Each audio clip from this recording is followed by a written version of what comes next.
The latest round of talks in Cairo haven't yielded a breakthrough moment, with Hamas reportedly rejecting the latest pitch for a ceasefire presented by Egyptian mediators. Earlier in the day, an Israeli minister had said the deal focused on the release of 10 of the remaining 59 Israeli hostages still held by Hamas in Gaza, in exchange for a 45-day ceasefire and the opening of border crossings to allow humanitarian aid to flow into Gaza once more. But since then, a Hamas official has reportedly said the deal went far further than that and contained a number of catches which made it unacceptable. One of the main issues, according to an official who's spoken to Al Jazeera, is a demand for the militant groups in Gaza to disarm as part of any deal. Now, this is a red line and goes to one of the key sticking points of the debate in recent months since the January ceasefire was put into force, and that's the terms under which the war in Gaza is formally brought to an end.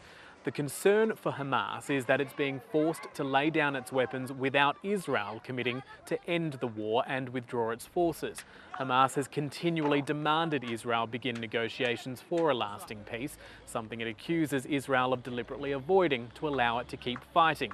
Israel in turn saying it will only agree to end the war if Hamas is defeated.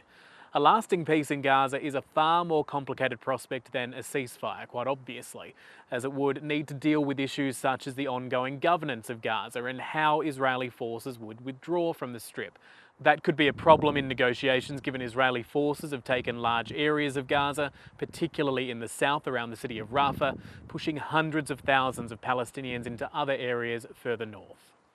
A fresh ceasefire deal cannot come soon enough for the Palestinian population, with some of the most intense bombing of the war happening since Israel resumed its bombardment of the Strip in mid-March. More than 1,500 people have reportedly been killed in the weeks since then. That's according to local health officials. The same can be said for the families of Israeli hostages, who every time they see more strikes being launched in Gaza, fear for the lives of their loved ones still held captive.